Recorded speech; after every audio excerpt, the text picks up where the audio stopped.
We have video of you taking coins out of city meters. No, what you have is video of... A man wearing a city worker's jacket is crouched beside an old parking meter on a Buffalo curb. In his hand is a repair tool. But in the eyes of investigators, what they are watching is no longer a maintenance call. It is the ending of a public funds theft that had been running quietly for more than 8 years. Be working on broken meters. I clear jams, I check the mechanism, I do maintenance. You're turning my job into something it's not. The person you are looking at is Martin Callahan. At this moment, he is being checked and questioned by federal investigators because he is suspected of taking money from the city of Buffalo's parking meters over the course of many years. But to understand how everything got to this point, we have to go back to the beginning. And before we begin the video, don't forget to subscribe to the channel to follow more cases like this.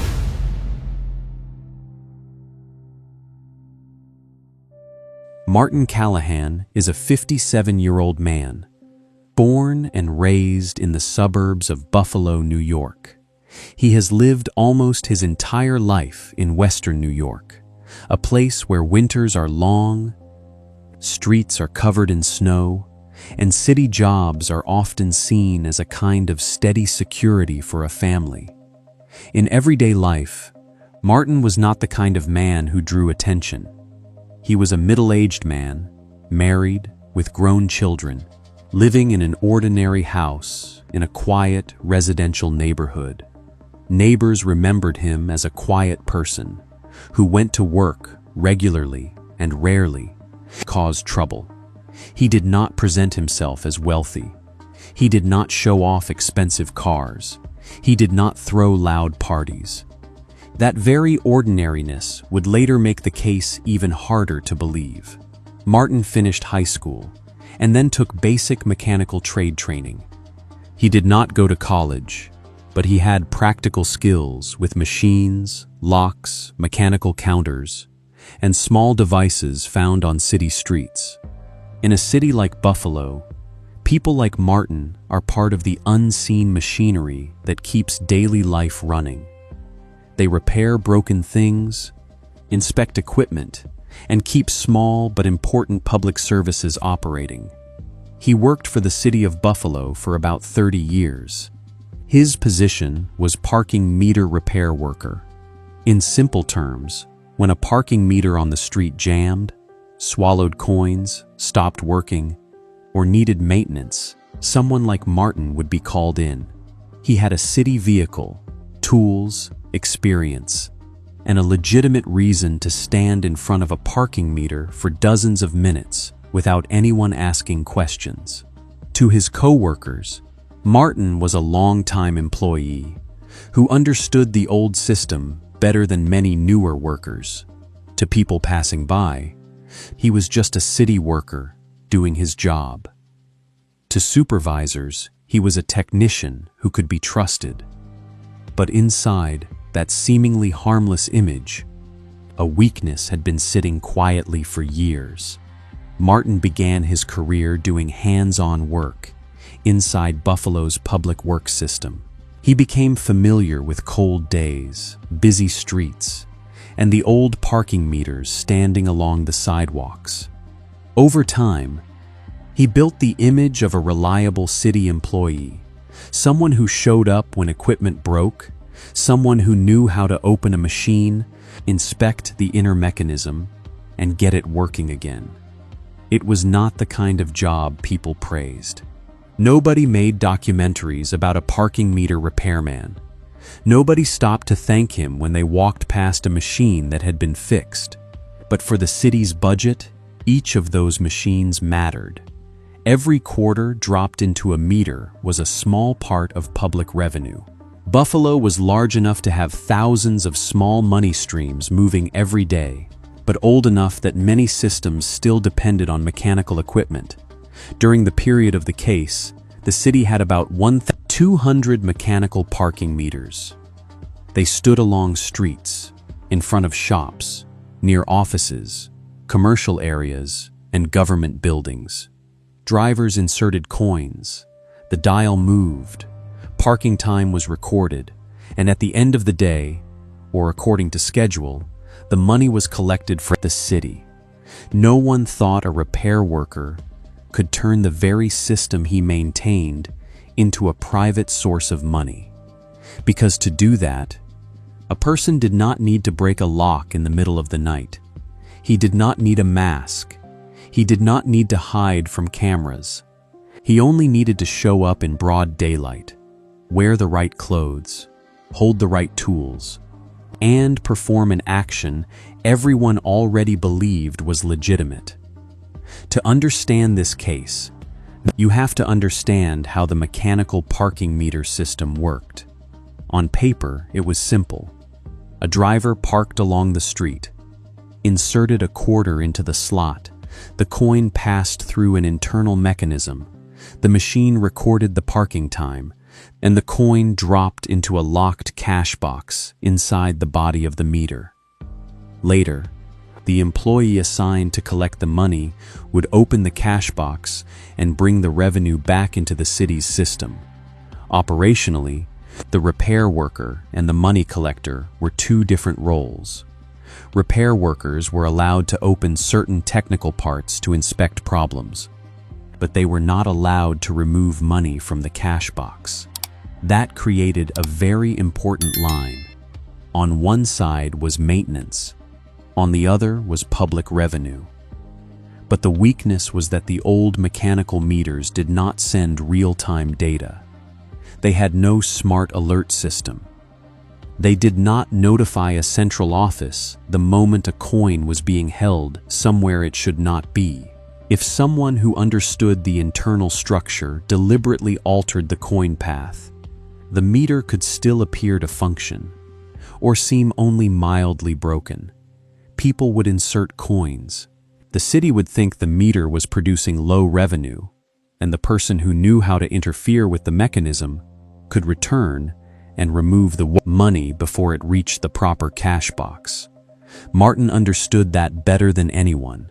He knew which meters were old, which ones were checked less often, which locations were convenient, and which machines could be adjusted without immediately raising suspicion.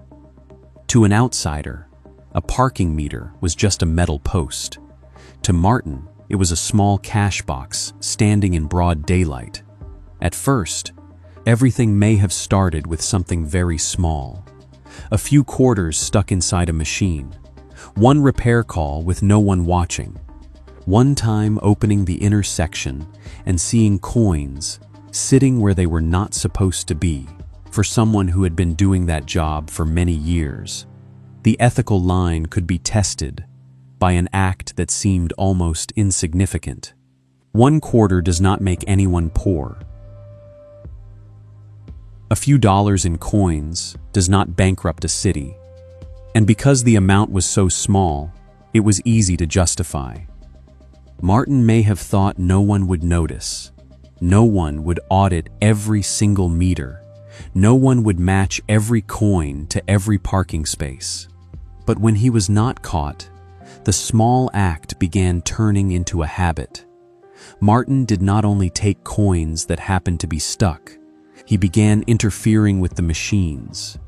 He deliberately damaged or adjusted the internal mechanism so the coins would not fall into the legitimate cash box. Then he could return like a normal repair worker, open the machine, and take the money that had been held back. Then, one meter became many meters.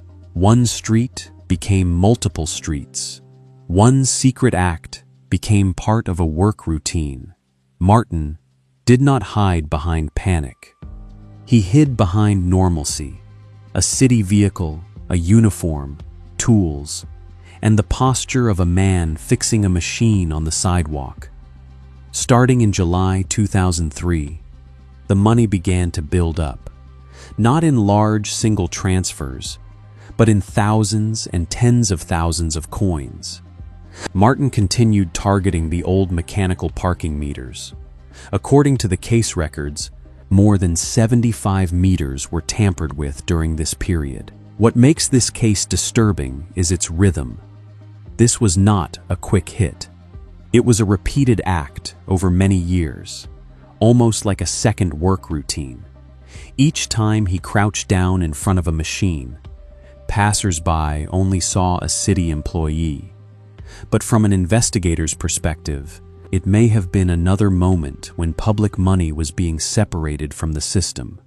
The stolen money was mostly quarters. Martin brought them home, rolled them, boxed them, stored them, and then took them to the bank to exchange for paper cash. Some weeks, the amount of coins he exchanged was reportedly several $1,000s. From the outside, that detail is almost absurd. A middle-aged man walking into a bank with an unusually large number of quarters, repeating the same pattern week after week. He used the money for personal expenses, daily living, and his own private life. While in front of everyone, he remained an ordinary city worker. No mansion appeared overnight. No luxury car showed up in the driveway. That lack of flash helped the scheme continue. The coins disappeared slowly, steadily, quietly, small enough not to create a sudden explosion, but long enough to become more than $200,000. Everything began to change when a new leader in Buffalo's parking department noticed the numbers. On paper, the mechanical parking meters were still standing on the streets, still being used, still surrounded by parked cars every day. But the revenue from those meters was lower than it should have been. The first warning sign was not a witness, it was the silence of the numbers. When compared with newer electronic meters, the mechanical meters showed a strange gap. Some locations that should have produced steady revenue were bringing in unusually low amounts. If one machine was broken, that could be a malfunction. But if many machines produced the same pattern of loss, it was no longer just a technical issue. Then the city looked closer. Some meters seemed to need repairs too often. Some showed signs of interference. Some locations had a repeating pattern. The meter acted up. Revenue dropped, and then a repair worker appeared. The deeper people looked, the more the numbers failed to match the reality of the streets. One of the largest red flags was the amount of coins being exchanged at the bank. An ordinary person might collect coins in a jar at home, but thousands of dollars in quarters each week was something very different. When that sign was placed beside Martin's work schedule, meter routes, and access to the machines, the picture began to come into focus. The investigation began inside the city, but quickly moved beyond a normal revenue loss review. The Buffalo Police Department became involved. Then the FBI joined the case because the city of Buffalo was an organization receiving federal funding, and theft from public money could become a federal case. Investigators did not look at just one day or one machine. They had to examine years of data: parking meter revenue, repair reports, work schedules, machine locations, technical conditions, and bank transactions involving exchanged coins were placed side by side.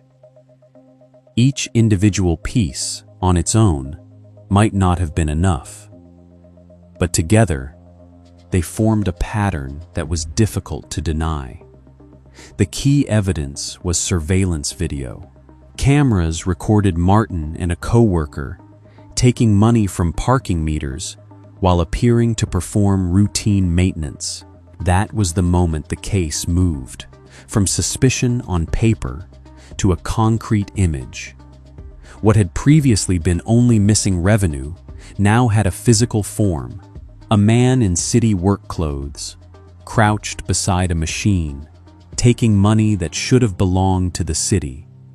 Bank records, coin exchange information, revenue data, and surveillance footage all came together to complete the picture. The money trail from public parking meters to private hands became almost impossible to explain away. It was not an accounting mistake. It was not old machines naturally losing revenue. It was a theft system built inside the maintenance system itself. In December 2011, investigators moved in. Martin was still a city employee, still connected to the image of a parking meter repairman working on the street. But behind those old metal machines, the investigative file had grown thick enough. The arrest did not need action movie drama. There was no chase through the streets, no shouting, no chaos. Just a cold moment, when a man long seen as a city worker had to face a question no mechanical tool could fix. Where had the money from those meters gone? When Martin's home was searched, investigators found about $47,000 in cash and coins. Around $40,000 of it was hidden above the bedroom ceiling. That detail makes the case linger in the mind. Not a professional vault, not a secret offshore account, but city money hidden above the ceiling of an ordinary man's bedroom. That image almost summarizes the entire case. On the street, people inserted quarters into meters so they could park. Inside the house, those coins became cash, hidden out of sight.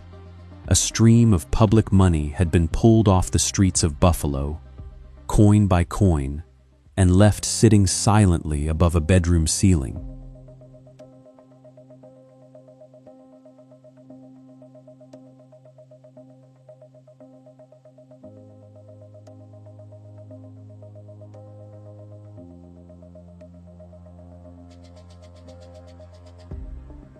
Funds.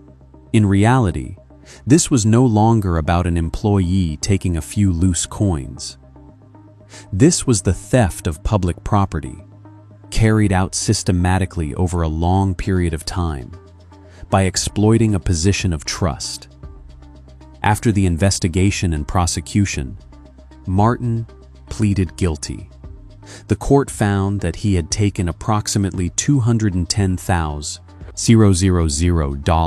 from more than 75 City of Buffalo parking meters between July 2003 and December 2011. The sentence was 30 months in federal prison, along with an order to repay $210,000. That number did not represent only the money taken. It represented more than 8 years during which the city lost revenue without knowing exactly why. More than 8 years in which a trusted employee used his technical knowledge to drain money from the system he had been assigned to maintain. In the courtroom, the case could be described in dry legal terms: defendant, conduct, restitution, sentence. But behind those terms was a very simple truth. A city paid a man to fix its machines, and that man turned those machines into a private source of cash. But the sentence could not immediately repair what had been lost. The city of Buffalo faced a direct financial loss of $210,000.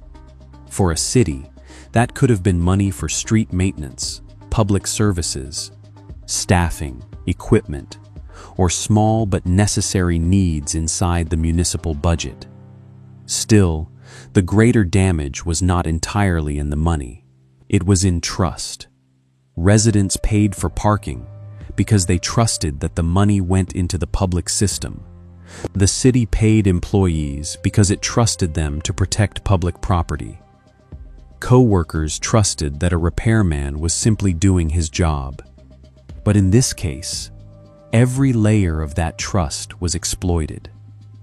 After the case came to light, the parking meter system had to confront how it monitored employees, divided access, checked revenue, and tracked workers who had contact with public equipment. A small procedural weakness, when placed in the hands of someone who understood it, could produce years of damage. For the community, the case left an uncomfortable feeling. Sometimes what is stolen is not a huge transfer from a bank, but the small coins people drop into a meter every day. And because each coin is so small, the loss stays invisible until the total becomes too large to hide. In cases like this, money is only one part. The other part is trust being betrayed. Martin Callahan did not walk into a bank with a gun. He did not break into a vault, hack an account, or pretend to be an investor. He did something that looked almost too ordinary. He crouched beside old parking meters on the streets of Buffalo. But that ordinariness is exactly what makes the case unsettling. No one suspects a man wearing a city uniform. No one stops to ask why one machine breaks so often. No one imagines that tiny quarters could pile up into a theft of more than $200,000. For more than 8 years, loose change became a major crime. The parking meters, built only to collect a few coins from drivers, became evidence of a quiet public funds theft. No noise, no glamour, no street robbery. Just one man who understood the system too well, and one city that discovered the truth too late. And that is what makes this case so chilling. Sometimes a community is not robbed by a stranger in the dark. Sometimes it is drained in broad daylight by the very person trusted to protect its smallest things.